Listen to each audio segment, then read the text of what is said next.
So Tom Reed here, Augusta, Georgia. I happened to run into this gentleman. Your name, sir? Larry Kuhn. Larry, I take these videos I upload to YouTube. You okay? Yeah. Believe it or not, I got off the wrong exit, man. I don't know why I wasn't paying attention, but I'm glad I did, because that's why I'm down here. I'm going to get something to eat and then go hit the road. Must have been God's way of showing you where to go. You think so? Probably so. All right. So I asked you before I turned the camera on if you're homeless, and you said yes. Yes, sir. What led up to that? I got out of prison in 2011.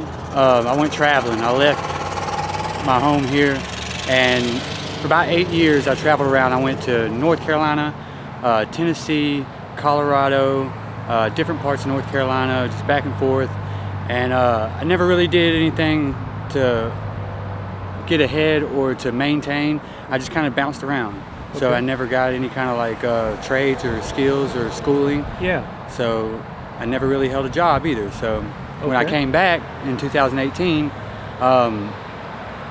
I'd been doing this flying a sign since I can remember. So it's just easy. It's just what I know. So yeah, it's my way of surviving, getting through. Yeah. And I've had jobs here and there, but part-time jobs, they don't really ever work out. Mm-hmm. You know, I don't really like having a boss.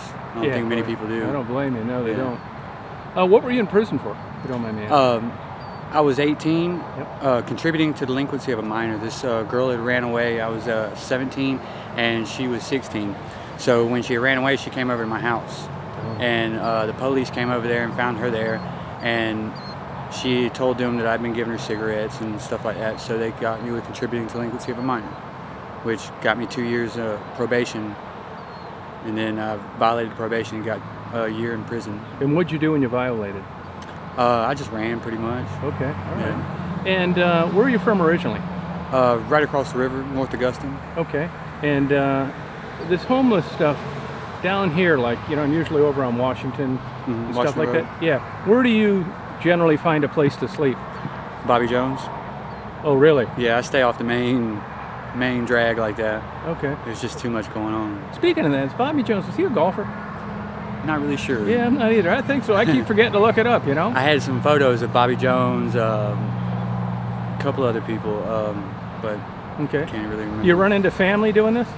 Not really. How about friends that you knew when you were younger? If I'm across the river, I do. You do? Yeah. And how's that?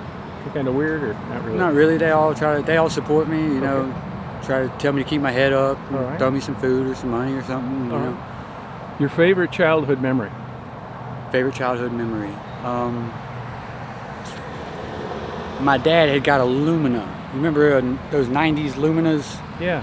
Well, he had got one and he put it in the backyard. He didn't have tag or title or nothing for it, so he let me drive it around in the backyard, and I wound up making a figure 8 in the backyard in the grass from driving a Lumina around. So that is a good memory. Yeah, it's probably one of my best ones. Favorite movie?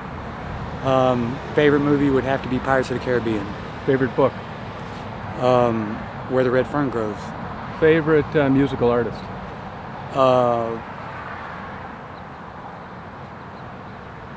Jeezy. All right. And you religious man at all? I'm Christian. Are you? Yeah. Now, do you live that lifestyle as well? I try to every day. You do? Okay. You've been raised that way? I have. Okay. Well, have any questions for me? How long you been doing this? Actually, about probably maybe 15 years, but like 8 years a lot. So how many people have you interviewed? Geez, probably 400 or 500. Really? Yeah.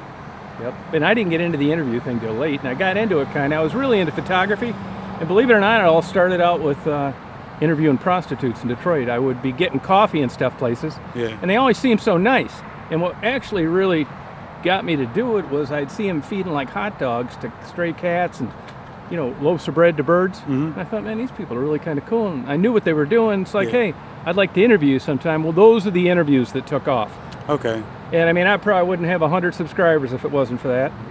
So it just, you know how this internet stuff goes. Yeah. It isn't anything profound that I did.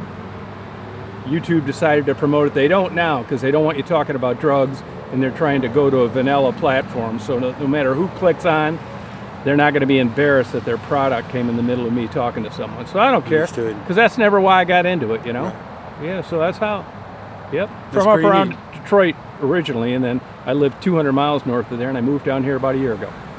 I stayed like 8 months in Denver, Colorado. Man, it was so awesome. You liked it? Hell yeah. They just got nailed with some big hail there last night. Did they? Yeah. I remember the first day we stepped out of that car, it was like -3 degrees. We went straight to a dispensary. You can walk into any dispensary, tell them what you want. Yeah. Yeah, It's like that in Michigan now too. Yeah, Yep. we stayed stoned probably half the time we were there. Yeah. I mean, you can do it here for some medicinal purposes. Yeah, but you have to have that card and Yeah, everything. and if they catch you, you know, they smell it in your car, it's an automatic search. Yeah, You know? Cool. Well, I appreciate you talking to me. Thank you for the interview. it's not a problem. Thank you.